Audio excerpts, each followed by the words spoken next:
Hello, everyone, and welcome to the With Chinese Characteristics podcast. I'm Natalie. I'm Cherry. Together we talk about topics with Chinese characteristics. Whatever those may be. And I've got a topic for us, Cherry. So I'm sure everybody's favorite topic, because I keep talking about it. It seems to me that we got to rename our podcast if we keep this up. The Century of Shame podcast? Or more like the Arrow War podcast. Yeah, Opium, Arrow War. But anyway, we're talking about the Arrow War, Cherry. Talking Again. More about the Arrow War. Yay. About imperialism. Mm-hmm. Let me recap the situation, because it's been a couple weeks. We've been doing these episodes like we had some delays. One Arrow War and then another different episode. If anybody wonders about why the episode topics are staggered, it's because Cherry and I typically do our own episodes. And we're too lazy to have like multiple done consecutively done ready, because we have jobs, because we don't make any money on this podcast.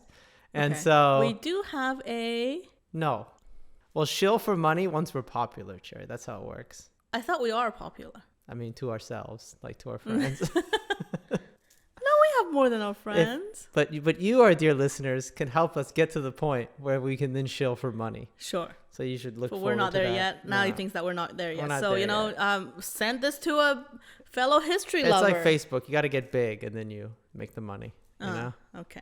I don't know if Facebook is the motto to. It's not? I'm sorry, Meta is the motto to, success story to model after. We're going to take over. They surely are rich. I'll say that. Well. Not very ethical, but. We can dream. To be not ethical. Yeah. To be rich and unethical. Mm-hmm. So, let's recap the situation. After extracting a large number of concessions in the First Opium War, the British Empire decided it wasn't quite happy with the outcome and wanted more. I guess that's kind of the story of imperialism. You're never happy with what you have. In 1856, an incident was staged by Harry Parkes aboard the merchant smuggling pirate ship the Arrow, which was docked in Canton Harbor, which we talked about much more in the first episode of the Arrow War. We'll put the link down below. Given that at the time the Qing Empire was extremely weak, even by Qing Empire standards, with natural disasters, corruption, rebellion, etc. Yeah. This was thought to be an excellent time to push forward the British and now French agendas and gain a newer treaty. Well, when the Qing Empire has lost its mandate of heaven. I know, Cherry. Mandate of heaven fallen, what are you going to do? Always at the same time when there's like drought and natural disasters. Well, that's how the heavens let you know that the mandate is lost. Yeah, exactly. Because disasters don't happen to good people. No. Does that mean Mao lost You deserve it. Does that mean Mao lost the mandate of heaven in the 3 years? Of natural disasters? Maybe. Not. Just making sure. AKA the Great Leap Forward. So, this fighting ended in the Treaty of Tianjin in 1858, which was set to be ratified in person by the Emperor in 1859. When the international fleet arrived and headed to Beijing to ratify the treaty and install ambassadors, it was promptly repulsed by the Chinese border defenses, and the survivors were forced to flee. This is the famous Battle of the Taku Forts we talked about at the end of last episode. Yeah. This made the British very unhappy. And soon, the same two individuals, Elgin on the British side and Baron Gros on the French side, were sent back to ram the treaty through to Beijing. It's a good time to bring up Henry Brougham Loch, Elgin's secretary during this expedition. Okay. I drew heavily from the journal of his previous secretary, which was this guy named Oliphant in the previous episodes. But Oliphant's gone. I think he's in Japan now. And so now we have Loch instead. Okay. New secretary. Yeah, who came from India. Who will also, though, writes a journal. That seems to be what you do as the... So when I thought secretary, right, I initially thought... they write the letters for them, they manage some stuff. But really in this time period, especially in this area, it's like your secretary is almost just like your guy you send out to handle everything for you. Your chief of staff. Yeah, like your chief of staff. Your executive assistant. Yeah, your representative. Yeah. So they typically have a very interesting view on events. And it seems like they always write journals afterwards. And I think maybe that's how they get some extra cash. Because if you're a secretary, you're likely not... Rich. Highborn or rich. Yeah. You're a working man. Well, nobody rich goes to China unless you're at the head of an expedition. Oh, okay. Because if you're... I was going to say McCartney and, Yeah, if that's that's like an honor. But even then, they're normally not super rich established people. Because if you're rich, you own a factory, you have an estate, why would you go to China, right? Why would you go to India? You go because you're ambitious and you want to be rich. And sometimes, you come from a good family, but maybe you're the third or fourth son, right? Nothing to inherit. Nothing to inherit. Gotta make it on your own. Or by exploiting other people. Or your dad gambled all the money away. Right. So these are all typically very ambitious people. Okay. Who want to take stuff and make money. So which they did. So this is what he said of this new expedition that was coming in 1860 to ram this treaty down the Qing Empire's throat after the last attempt got blown up. Yeah. So he says, the state of China at this time was such that it appeared there was only wanting the pressure which the weakness of the emperor and the obstinacy of the war party were forcing the allies to exert to bring the whole fabric of the imperial government in ruins to the ground. Forcing. Yeah, forcing. Being the key word. Yes. They made us invade them. They made us invade them. What can we do, Cherry? This Lord Elgin most anxiously desired to avoid. For, feeble as the government was, there was nothing between it and hopeless confusion. Anarchy of the worst description would have been the immediate result of the overthrowing of the existing dynasty. For as far as we could learn, none of the movements that were agitating the empire were in any way united with each other, or the result of a patriotic love of country desirous to correct abuses grown up under imperial rule. They appeared, in all cases where the origin of the first movement could be traced, to be the offspring of ambition. Any man with energy who could command a small following soon found thousands ready to join his standard when plunder was considered the first and principal end in view. It's a little unfair to people like the Taipings, who, besides wanting loot, are also crazy religious fanatic. Yeah. So they got a little bit more going on there. But he's basically saying, which I think the British, by and large, had decided at the time is, we've kind of looked at the other people who might take over China, and they're all either going to be worse by our standards, by their standards, or like stronger. Yeah. Like if the Taipings had taken over the whole country, like they might be a little harder to deal with. They might be a lot harder to right? deal with. We can't necessarily push them around. Yeah. And so the Taipings are hardcore people. No, they're very angry, right? Yeah. And so, they're like, okay, we got to keep the Qing dynasty on life support. But also, they really embarrassed us by blowing up our fleet. We want to get this treaty in. So we got to do both, right? So we lost face. We got to get the face back. Got to get the face back. But we got to walk a fine line, not to destroy the court. Because we have someone to negotiate and manipulate. Yeah, and to buy tea from. So because of these considerations and the desire not to draw more attention to the humiliating defeat faced by the British 1 year earlier, the only major additions added to the treaty would be an indemnity for the cost of the attack and an apology from the court for having blowing up the original fleet. For having won. Yes.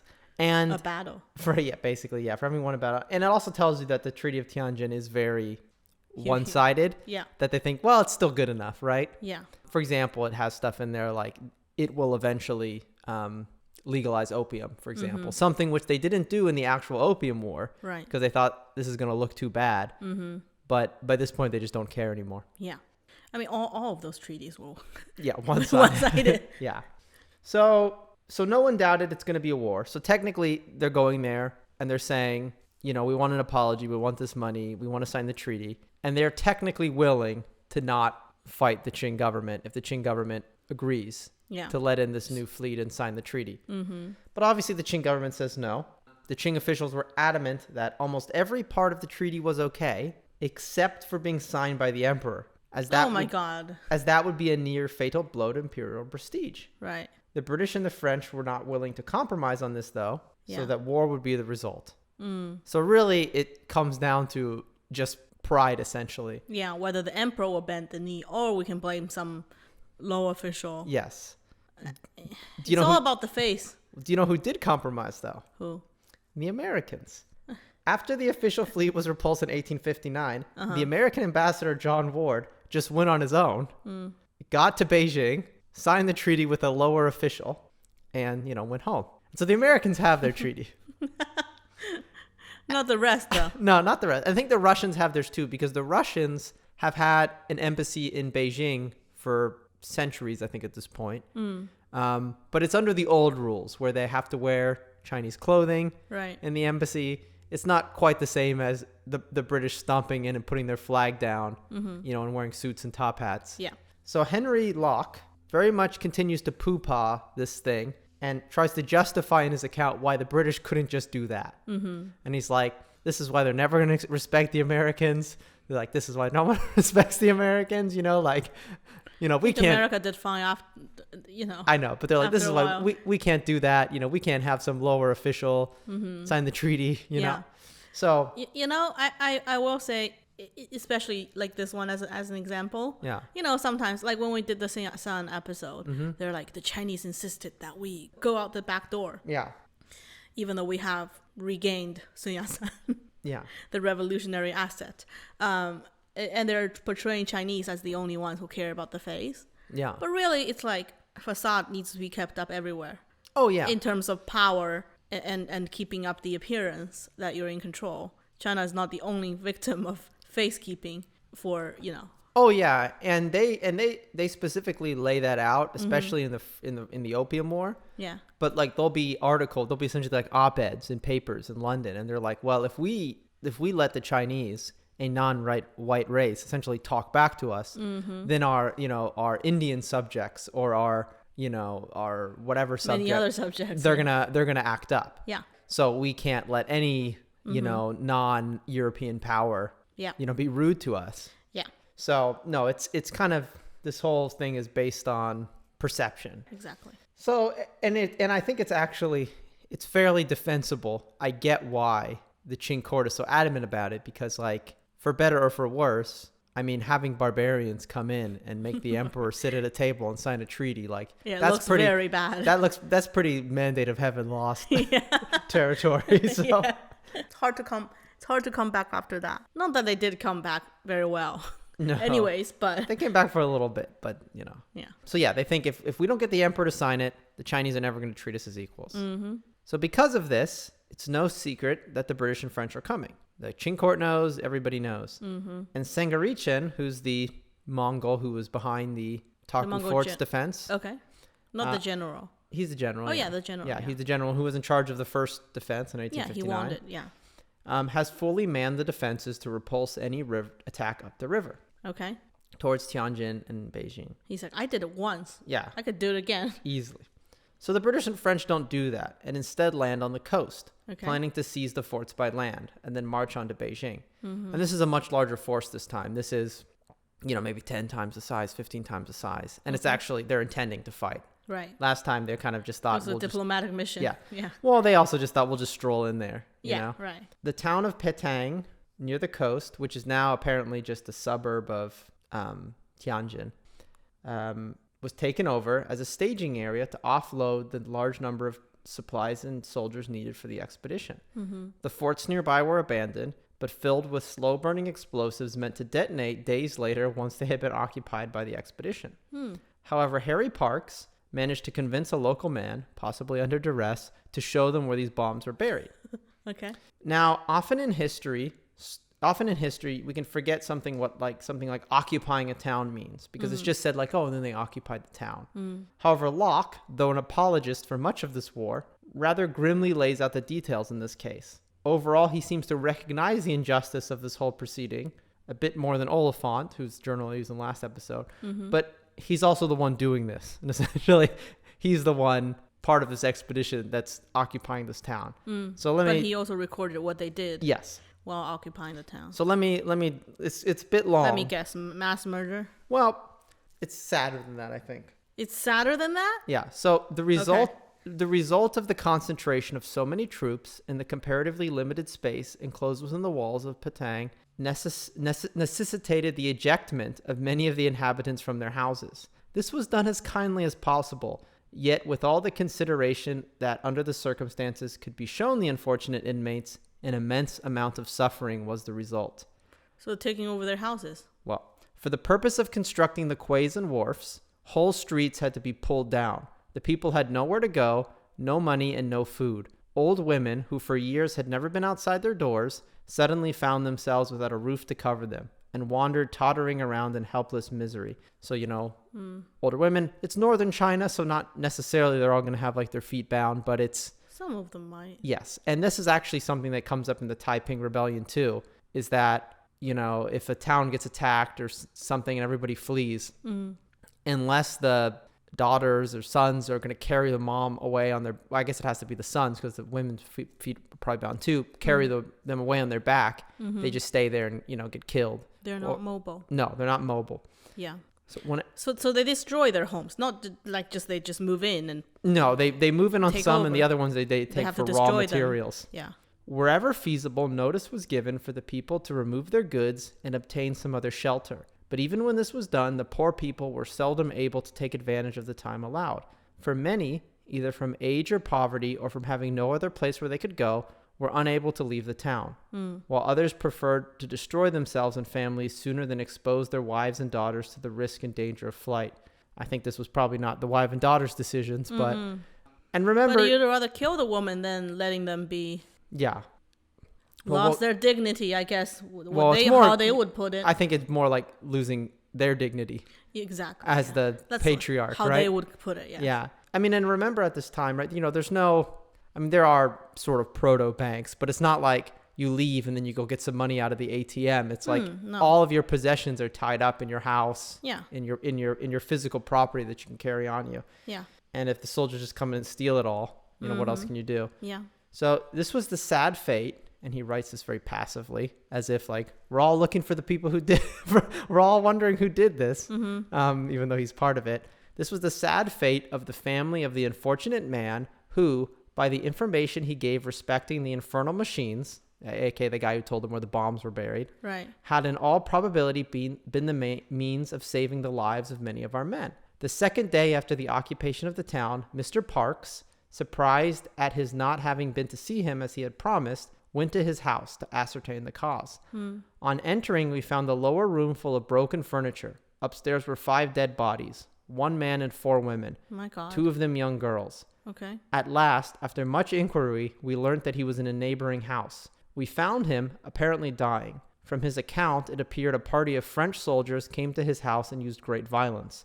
As soon as they left, he and his whole family took poison. The French returned before he was quite dead and removed him to one of their hospitals. We heard afterwards that he had recovered. So the French troops get blamed for basically all of the looting in the British accounts. And I doubt that's true. I mean, it's not true, right? I mean, British are going to do looting and they're going to do beatings and rapes. But when they're talking about it's the French like, who those did it. French, right? And in this case, it might be the French. They also blame... In this independent case. Yes. Individual case, yeah. And they also will blame Chinese troops because they bring with them like 3,000 or 4,000 Cantonese. So the Cantonese troops are looting the northern Chinese households. And they act like, oh, how can they do this to their own people? And it's like, these Cantonese people from thousands of miles away have no... It's not their own people. No, they have no kinship with people in northern...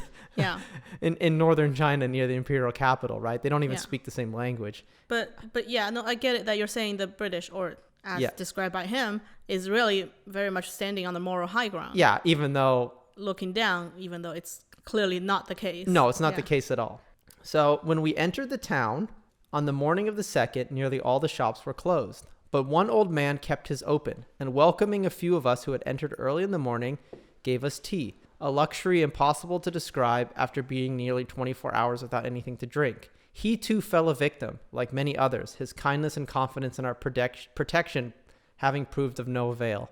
Our protection. Yeah. So I'm sure if you put a few British soldiers out the door, no French is gonna loot them. But that takes work, Jerry. Yeah. Right? That takes that takes 2 soldiers. Yeah. That we could that takes care and those soldiers could be looting someone else. I know, right? So they're not going to stay there. Yeah. So when we entered Patang, it contained a population, it was said, of some 20,000 inhabitants. Another book says 30,000. What became of the large majority of that population, we could never ascertain. So during a war, it's always the people who suffer the first and the foremost. Yeah, so that's like Summer Palace is like whatever, right? This is going to happen. This has happened, right? And Canton's big enough that it kind of absorbed an occupation. But these occupations and these things happen constantly. Yeah. In wars like this. And it's brutal. That's the real tragedy, right? Right. So that's just... And these people are nameless. Yeah, they're completely There's nameless. so many records of the Summer Palace. I know we're not there yet. We're not talking about the burning of the Summer Palace just yet. Yeah. You know, the records of what was stolen, how much luxury goods there were. It almost reminds me. Sorry, I'm going on a tangent, but it almost reminds me, you know, that the palace in London. Which one? The Albert and Victoria? No, the biggest palace, the one that the Queen lived in. Buckingham? Buckingham Palace. Buckingham? Yeah. It doesn't matter. The Buckingham Palace. Yeah. There was a fire. And the fire department came and they had to move all these like paintings, all these jewels, all these fancy stuff, very, very valuable stuff, out into the courtyard. And you know, we have TVs and we have cameras nowadays. So it was sort of a shock because no one knows really how much the British royal family has and how wealthy they are. But that was sort of an eye-opening incident where they go, oh wow, there's so much wealth in this palace. Yeah. And obviously back in the days it's like, of course there is. But today, you know, the world has moved on. It's sort of unimaginable when someone puts that in front of you. Yeah. Anyways, my point being, that sort of reminds me of how much wealth there was in the Summer Palace. Oh yeah. When they go, oh, they've looted so much. And it's like, where did these things came from? Well, they came from the Chinese people. Exactly. They looted it from them first. It was extracted. All the wealth was extracted from probably these people whose houses were burned down and these women who got... And we're going to talk about it, though. Yeah. But I think, in a way, the historical reaction to the fact that the Summer Palace still is this propaganda thing, it shows that actually Elgin was right. And that, like, if we do want to send a message, we should burn down this thing. Yeah, not because if you cause suffering to the people. Yeah, if you sack a city or whatever. That's just normal war stuff. Nobody's going to care. Yeah, that's just a byproduct of war. Yeah, so everyone's used to. This is a town of 30,000 people. Yeah. Essentially gets wiped off the map. There's no... That should be the real tragedy. Right. Or at least that should be remembered more. Yeah. Than how it did not get remembered at all. Yeah, exactly. After offloading the troops and supplies, the British and French advance on the forts. These are the forts that stopped them last time. They attempt to take the northern one. There's some skirmishing, people fight, but eventually, you know, they reach it and they start attacking it. They use for the first time the newly invented breech-loading Armstrong gun, and they're, you know, it's at the same time he's like, oh, it's terrible what they were doing to this town. He's also like, check out this new patent Armstrong gun, you know, with explosive shells. And the town is just target practice. Yeah, for this new weapon. We can load it, you know, 10 shots a minute, right? Yeah. How exciting that we get to use this. Yeah, exactly. Yeah. And he describes, you know, like how weapon of murder explosions it makes. Yeah. So they shoot at the fort, which they hit the magazine where the gunpowder's stored, and the fort blows up. But they still have to fight, and eventually they have to take it. They have to go over the walls and take it, you know, with bayonets. And the defenders don't retreat. They fight to the last. Later, they find that supposedly the doors were locked, so they couldn't leave even if they wanted to. Okay. And they take the fort. And the including is they kill Sengarichen's second in command. Oh, no. Okay. So now... It's quite a big deal then. So now they've taken the fort. Yeah. The other forts kind of aren't protected in the direction of this fort. So it basically means, you know, they've won, essentially. But the only person who could surrender just got killed.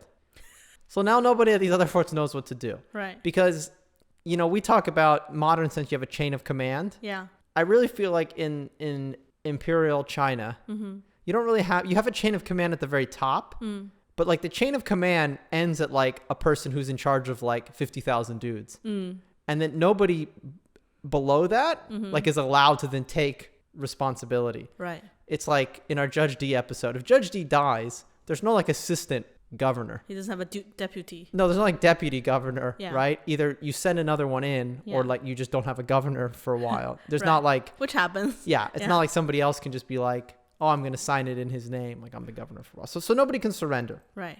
The Allies, though, they don't want to take the other forts because they feel like, okay, we took one. We've established our superiority. We feel good about it. Yeah. You know, honor restored. So let's get the other ones to surrender. Yeah.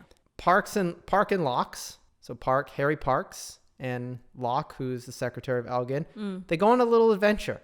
They go across the river to the other fort. They knock on the door, try to get in. The fort's waving white flags. Right. Because they realized that the Allies won't shoot at them if they're waving white flags. Okay. But they also don't have any authority to surrender. So they just keep waving them. But I mean, if they wave them, isn't that read as, they're surrendering? Is that a universal language? It means you're open for negotiations. Okay. If you're waving a flag, it more means truce. It doesn't mean surrender. It doesn't mean unconditionally. No. Okay. It means let's have a truce and then let's talk it out, what the terms are. Okay. So. But there's no one to talk. There's no one to talk. No one to talk with. So they keep going. Okay. They go across the river. They bluff their way into a nearby town where the governor general was, or who they call the governor general. Okay. So this would be like the civilian leader of the area, right? As opposed to the generals of the army who are going to be centrally kind of appointed by the court. Yes. The governor general serves them some snacks, but they're incredibly hungry and thirsty because they've been wandering around all day. And Loch sees some champagne at the governor general's house, which was captured last year when their ships all got blown up. Yeah. And he tries to get Parks to ask for some. And Parks like, no. And there's like apparently a big block of ice that's sitting next to the governor general that's like cooling him down. Because I guess you'd put it behind your chair. Yeah. And it's like you keep the room clear. And he's like, come on, just ask him for a little bit of ice. Ask him for the champagne. And Parks is like, no, I'm not going to do it. So Loch is a little bit annoyed in his journal. So in any case, the governor says he can't surrender the forts as that's a military matter and he's a civilian, which is technically true. And Parks is like, okay, I guess that is technically true. He's like, I can tell them to surrender, but they won't listen to me. And then when he's pressed and they're like, who can surrender? He's like, well, you killed the guy who can surrender. Right. So I don't know who it is Can't now. you send a new guy? Well, that takes... years. That takes days, right? Yeah. So... It's back in the days. So things move slowly. So Parks and Loch get ready to move back. Go back. But the governor general kept trying to prevent them from leaving. Later, they would find out that the governor general was getting conflicting messages about whether or not he should capture them. So he's just trying to keep them around until he gets for sure, like, should I grab these guys? Right. Eventually, though, they were given horses and allowed to leave. Okay. And Parks dropped this bomb, which may or not be true, but this is how it's described in Loch's journal. Mr. Parks asked, have all the people left the town? Hong Fu, the governor general, answered with some surprise. No, why should they? On which Mr. Parks said very earnestly, then for goodness sakes, urge them to turn out at once. Lose not a moment, because such a fire of shot and shell and rockets will open upon this whole southern side of the river, scarcely anyone can hope to escape. We don't wish to injure the poor people, the women and children, or the old and feeble. You stand in the position of father and mother to them. It is your duty to warn them to leave, for it is only the mandarins and soldiers we intend to exterminate. The effect of this speech upon the unfortunate man was very great. He suddenly changed color and fidgeted about, much alarmed and greatly perplexed. He seemed suddenly to come to a resolution and said, come, dismount, and let us discuss this affair once more. And then he figured out how to surrender the forts. When there are stakes. Yeah, right? Yeah, that's clear. It's one thing if you're going to... in front of you. It's one thing if you're going to go and kill the soldiers in the forts or do whatever. But when they're like, basically the whole town is going to be, or the south part of the town is going to be burnt down. Yeah, and we're going to specifically come and try and kill you. Yeah. Then he's like, maybe we'll surrender. Yeah, I'll figure something out. Yeah. Let's see what we can do for you. So a document with surrendering the forts was produced, and the Allies move in towards Tianjin. Okay. There are several battles, skirmishes, as the armies took town, looted resources, and moved towards their eventual goal. Interesting thing is that, again, this is blaming the French, but the British are like, the French commissariat, like their supplies, are very disorganized. They didn't bring enough food, so they're constantly having to loot places for food.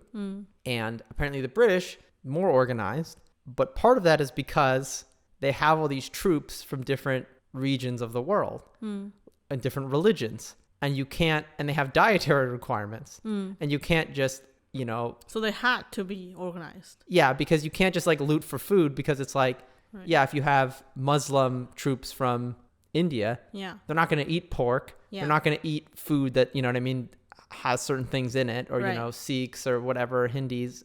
So like, you have to have that kind of stuff or otherwise they'll riot. Because the Indian uprising from, 5 years earlier, 10 years earlier was because, they thought that they were putting, either cow or beef fat on like the grease of the gun. Yeah, on the gun grease. So like it's a big deal, right? So they have to, they have to be organized. So this whole time though, they're advancing, they're looting stuff. Both sides are looting stuff. There's frantic pleas from the Qing officials begging them to stop. But Elgin essentially doesn't want to stop because he knows that as soon as you settle down and start negotiations, you're going to get stonewalled, which happens every single time, right? They go, oh, we got to get the emperor. We got to agree on this point. Right. So he's like, I know how this goes. Yeah. So he basically wants to keep going and then negotiate from a position of strength. Right. Probably like right outside the walls of Beijing almost. So eventually, though, the Qing Empire cracks and they go, basically we'll give you everything you want. The emperor will sign the thing. Wow. So there's two senior negotiators who are Manchus. So this isn't foisted off once again on some Han Chinese official. Lower. Yeah. So these are like Manchus, they are relatives, right, of the emperor. I guess they all are. They all to a degree. Yeah. So these are some Manchus. They get assigned as senior negotiators and they go, send in your negotiators and we'll talk. We'll suss it out. So they agree to all points. They go, okay, Elgin will come in with a small group. We'll kind of like go over the final treaty and approve it. And then you'll come into Beijing and we'll do a formal signing with the emperor. Okay. So after all that was agreed, everybody's in agreement. The next set of negotiations broke down on the topic of, what do you think topic broke down? Negotiations. Kowtow or not? Yes. Oh my God. It was a wild guess.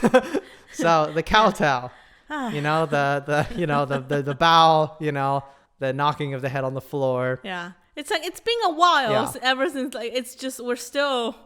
Yeah. And it's not just one bow, right? It's a whole series of things. It's a whole ritual. Yeah.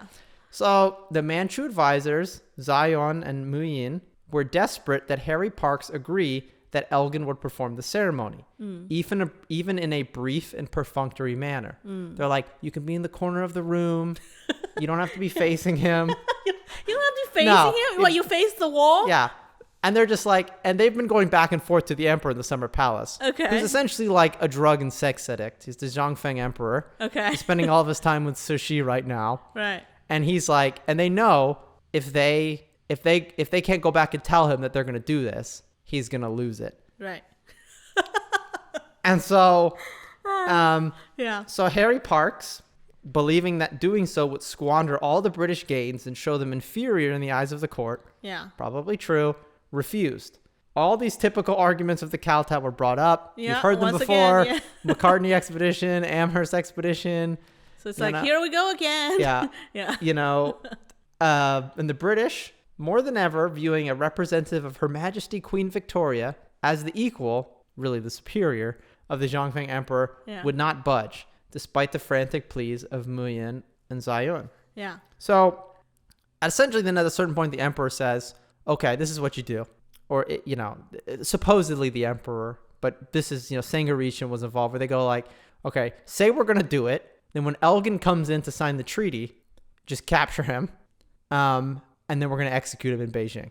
My God, okay. So, well, that would be a huge escalation, though. Yes. So the emperor's crazy. So some 60,000 troops were called up into fortified positions on the road to Beijing. Okay. And this is the Allies, or maybe a little bit less than 10,000. They have more than that, but they're all over the place. There's some guarding the supply lines, right? So Parkes and Loch, though, who are the ones, along with another small party, actually doing these negotiations. Elgin's with the army, right? They're the ones hammering out the deal. Right. They realize something is up because they see all these troops running back and forth. It doesn't seem like people who are surrendering. So they attempt to return to their lines. And there's a bit smart of them. Yeah, and there's a bit of drama here because the troops that Loch and Parkes bring with them are mostly Sikh troops from India. Okay. Who don't really speak English. But Loch speaks, quote unquote, Hindustani, which I think is just supposed to be Hindi. Okay. But no Chinese. Parkes speaks Chinese and English.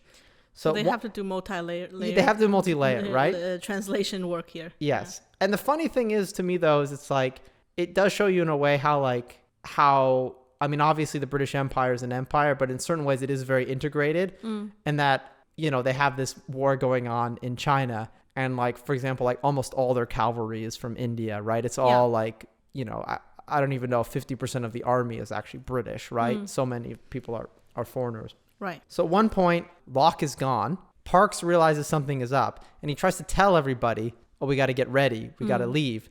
But like none of the Indian troops understand him. And so he writes them a note, which they also can't read. And then he leaves, and then Loch shows back up, and he has to then like read the note, translate to the people. So, there's some back and forth, some translation issues. So they try and go back to their lines, but now the whole Qing army, is getting into battle position. So they're spreading out into a big line. Yeah. And they can't get back. They've got them trapped. And they're... I think it's called the crab has entered the pot. Crab has entered the pot, right? Yeah. And at this point, it almost seems like they're kind of almost like an afterthought. I'm sorry. Did you know there's a saying, crab has entered the pot? No, but it just seems like, it crab seems like it trap. makes sense to you? Yeah, you close the lid, right? Okay. Just thinking like now he's after many episodes. Oh, yeah. Now he's very in touch with the Chinese sayings. Exactly. Whether I made them up or not. Well, I feel like they don't require a lot of explanation. That's kind of the point. They're good. Yeah. Yeah. Okay. Sorry. Continue. So they're all stuck. There's about 25, 30 of them. Okay. Mostly Indian soldiers, Sikh soldiers. So Loch and Parks, along with one Sikh named Nal Singh, go like, okay, everybody wait here. We're going to go try and find the leader of the army and just try and negotiate our way back. So they leave. This is something he says. So Balby, who is a Times of London reporter, who's part of the group, right? Writing articles. We've got journalists with them now? Well, yeah. It's supposed to be theoretically a negotiation, right? You bring journalists with you. So it's the journalist who gets the blow. I don't know if he gets the blow. I'm just guessing. Well, so apparently Loch writes in a journal, as he leaves, so that three of them leave to negotiate.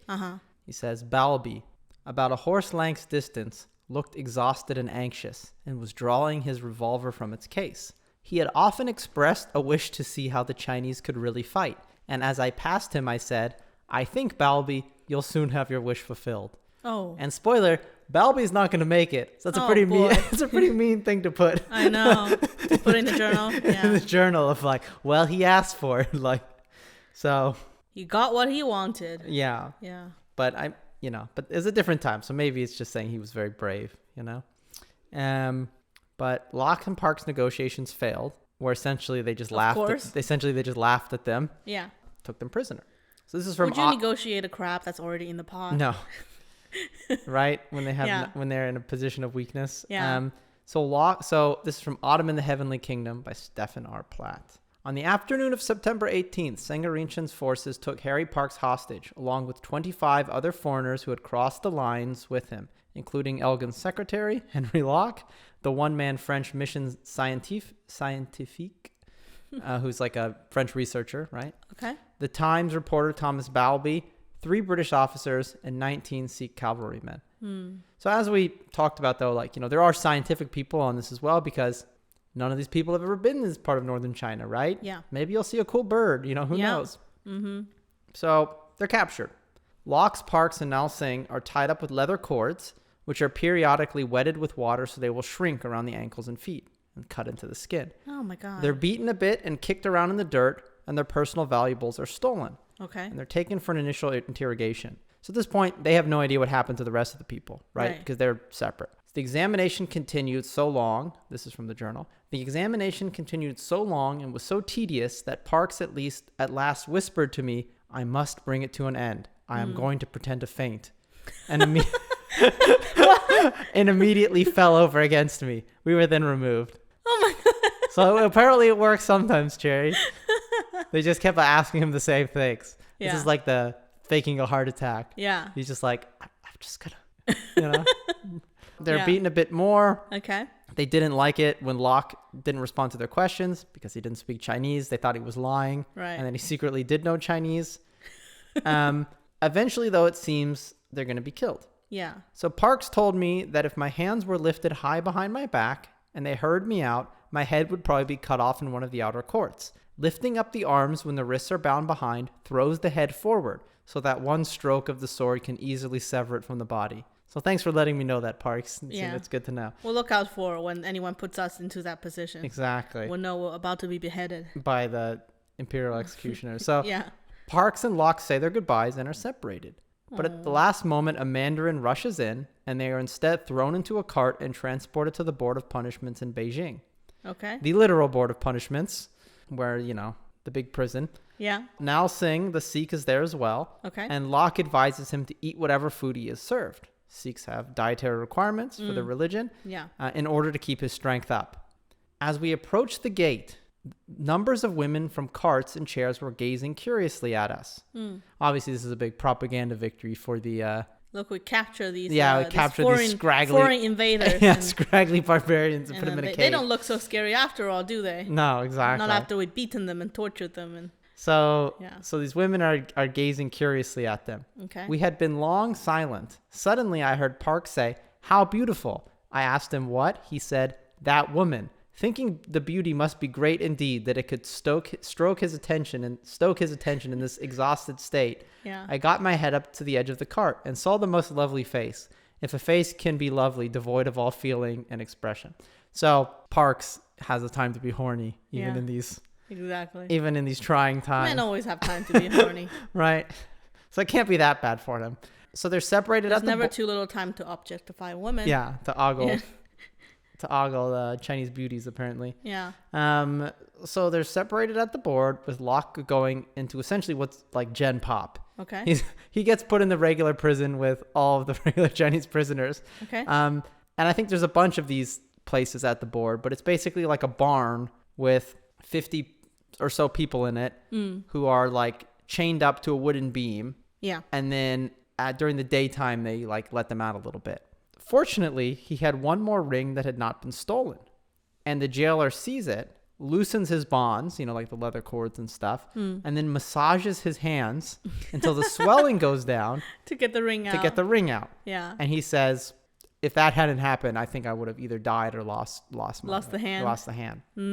So this is from his first night there. So crowded was the prison that my neighbors on either side touched me. The one on my right hand, feeling me shaking with cold, drew his tattered, vermin-eaten rug over me. Aww. And I was thankful.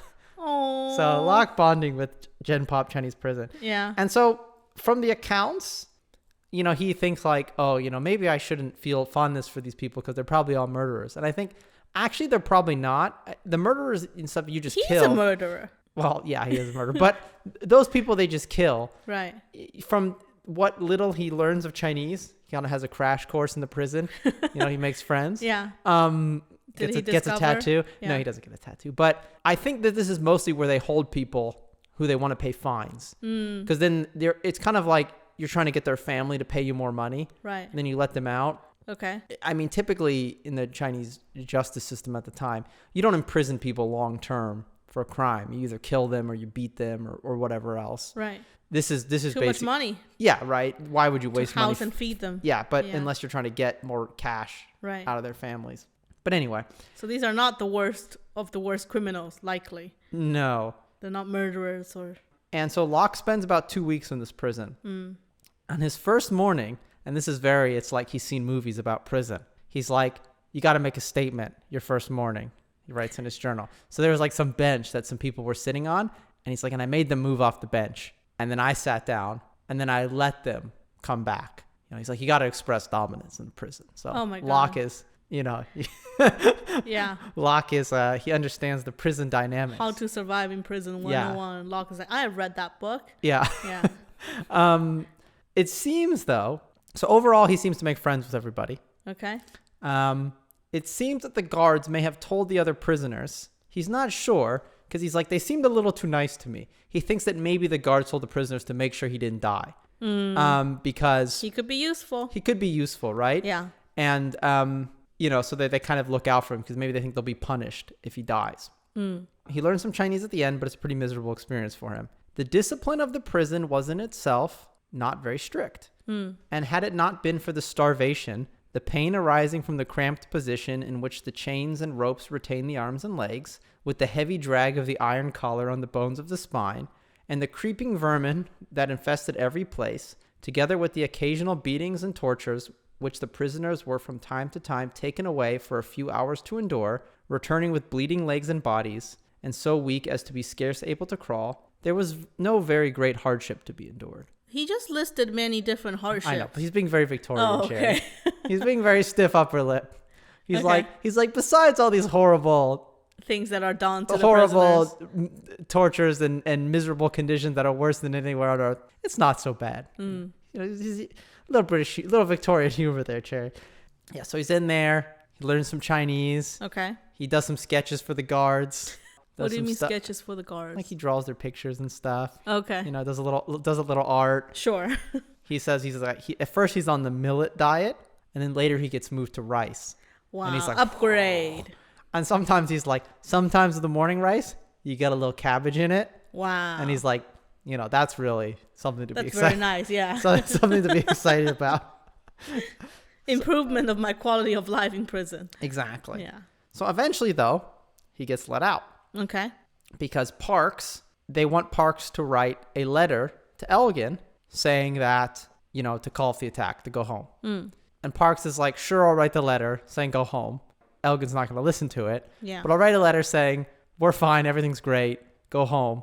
But you have to let Loch out too. And then I'll write it for you. No mention of the Sikh guy who went in with them. Yeah. So, so anyway. He's just a royal subject. I know. So that's dispensable. Apparently. So Loch gets let out. But before Loch leaves, though, he says, I was not prepared to part from these, villains though they might be, who had in my hour of trial showed me kindness and sympathy. Therefore, I walked up to the prisoners and beginning on the right of the line, passed down and bade farewell to each man by repeating the usual Chinese term, chin chin, which I don't...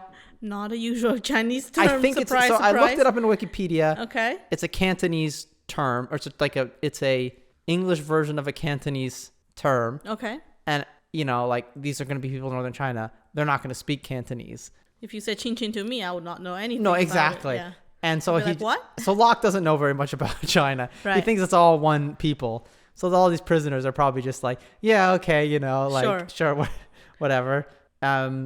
So he says, although the majority of the prisoners were perhaps as great of criminals as the world could produce, I knew them only as sharers of my sufferings, as the authors of many touching acts of disinterested kindness. So Loch makes some friends at the prison. He has a good time there. So Parks is told to write a letter to Elgin. Yeah. Say, Elgin, stop, go home, we're fine. He does so, but Loch attaches a line in Hindi, which says, we were forced to write this letter. But he writes it in like English characters. Okay. Basically, they decide, Parks and Loch, they're like, okay, if we write it so it looks like English and it goes through some Qing person who's going to check it, right? They're not going to admit they can't read it. Right. So they'll just send it all anyway. And somebody did it succeed? Did that work? Yeah. They're going to recognize that it's, you know, that it's Hindi. And that worked. Yeah, that worked. So they Elgin understood got the the Chinese system after all. Yeah. Elgin, as far as they can tell, though, does not stop. They start to hear guns outside the city. The Mandarins get more and more freaked out. Interestingly, there's this weird kind of subplot of the story where in order to, I guess, make them feel, to show forgiveness, they're given some special tea, which is like from the imperial tea gardens. Okay. Some like that only the imperial family can have this tea. Okay. And they keep having all these visitors, and they're like the house they're being kept at, of all these Mandarins, because apparently they've never had the tea either. Okay. And they come because they want to have the tea. And then once the tea's gone, they stop visiting. This is coming, yeah. So anyway, you know, so they're having fun at this little house. They're, you know, they're fun might be a... They're tearing up pieces of paper to make board games and stuff because they're bored. They're trying to make something out of this time. Yes. Eventually, though, things get more and more chaotic, and they keep on... It's almost like a... they keep on telling their captors, you know, Mandarins who come, they're like, you know, we won't... if you let us go, we can't promise what Elgin's going to do, but we'll tell him not to do anything specifically for us, right? We won't demand that he take revenge. To retaliate. Specifically for our treatment. Right. And so eventually, though, what they don't know, this is what we're going to talk about in the next episode, is that the Allied forces have advanced so far and defeated, you know, all of the Qing military in the area that Beijing is essentially a madhouse. Like the imperial court has fled, All the soldiers have fled. Anybody who can get stuff out of the city has fled. The Allies are already looting the summer palace, not destroying it, right? But looting it. Not burning it yet. No, not burning it, but they've occupied parts of it and are looting it. Okay. And now we have Prince Gong, who's the voice of sanity, who gets assigned to fix this. And he eventually lets Parks and Loch go, and they return to Elgin. But a lot has happened then, sounds like. A lot when they has were happened. In prison. Yes. And captured. And Elgin has basically said, we'll forgive you for doing this treachery as long as you give us everybody back, right? You give us everybody back, we'll have a truce. We won't take revenge for it. We'll sign the treaty. Things can go on as normal. But the emperor's still going to sign the treaty? Yes. Okay. But what they're going to find out, and what Loch and Parks are going to find out when they go back, is everybody else was treated a lot worse than them. And most of them are dead. The Sikh soldiers.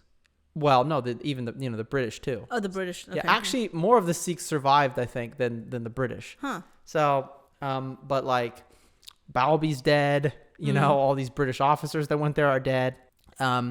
It's pretty gruesome. And some of these, when we'll talk about it, is they put the bodies in, essentially it's quicklime, but it's not acidic, it's basic, but it's basically acid. They put the bodies in quicklime in the coffins because they didn't want it to be apparent what happened to them, that they were like essentially tortured or neglected and killed. Okay. So they think, if they're all melted down, then you won't be able to tell what happened to them. So anyway, but upon getting the bodies back and all of this, even though Elgin has, agreed to kind of like, no harm or no foul. Yeah. It's very much going to change things. And so next episode, we're going to talk about what's going on with the army during all of this while Loch and Parks are having their little prison adventure. And then the looting and then the burning of the Summer Palace and finally. the legacy of that. Okay. Finally, Cherry, we'll get to the burning of the Summer Palace. Finally. Yeah. But yeah, that's quite a story. It is, right? Yeah. And I think it puts it into a bit more perspective than like, and obviously some of this is very self-justifying, right? But like, the Summer Palace is like, it's a tragedy. The thing got burned. But like, the real tragedy is this war is happening to start with. Yeah. And I do agree somewhat with the reasoning of the British and the French of like, anything we do to show weakness to the Chinese people, to the Chinese economy, they just will not care. The Imperial Court just does not care. Yeah. It does not bother them. Yeah. You know what I mean? It's just numbers on a map. Yeah, you have to get to them themselves. Yeah. Or their Summer Palace. Yeah, exactly. Yeah. To make some sort of an impact. Yeah. Well, I think it's helpful to see what the Qing Court has done through all of this. Yeah. Like, good or bad, like, we're not trying to say, but like, it's that they do have an agency. Oh, yeah. They have a lot of agency. They did all these stuff. They had a plan to, they had tortured, they had captured them. They had a whole devised plan to trap them. They didn't just roll over. No, they didn't. No. It's rather ineffective, but like, they're fighting in all the ways they know how. Yeah. Right? And they're thinking, that somehow they have to stop this, right? Yeah. And obviously not necessarily for the people's sake. No, for their sake, right? For their own face and right? dignity and and obviously mandate of the heaven. Obviously the British are the initiators of this situation in a way, in that they're the ones who, are going there and doing this. Yeah. But interestingly, as time will go on, it's going to be the British who are essentially going to prop up the Qing dynasty. Yeah. As well, because there's a lot of people, and the big debate of this whole time period, and maybe we can do a whole episode on it, is like, this was bad, but if after this point, essentially, the British and the Qing are going to be allies, and they're going to train the Qing troops, they're going to sell the Qing weapons, the Qing are going to get loans from them, and if it wasn't for that, the Taipings might have won. So it's not surprising they would become friends, because there is no forever. Like, what's permanent is not whether we have fought against each other in a war. No. What's permanent is like common interest. Exactly. So when they align. Yeah. Yeah. America knows that. Yeah. Yeah. So we're really good at that one. Yeah. Well, anyway, I think Cherry has another episode coming up on elections in China. Yay. We're going to talk about modern elections. Very exciting. And then I've got one more episode on this, and then I'm going to do an episode on the Little Red Book. Yeah. Well, when I said it's very exciting, I don't mean it's not exciting. It's just kind of a dark episode. Yeah. What you're going to be talking more about. It won't be boring, I think, but... Well, you're going to be talking about stuff a little closer to home. Yeah. It's a little bit easier to be like, oh, Ren Shikai, you know? Yeah. you goofball, you know, for something that was... that's too lovingly of a term, I would call him. It was 110 years ago. Yeah, but yeah. Yeah. So anyway, thank you for listening. If you listen to us on some sort of platform, please rate us. Yeah, well, Apple Podcasts. Or Apple Podcasts. I think Spotify has likes too. Does now. it?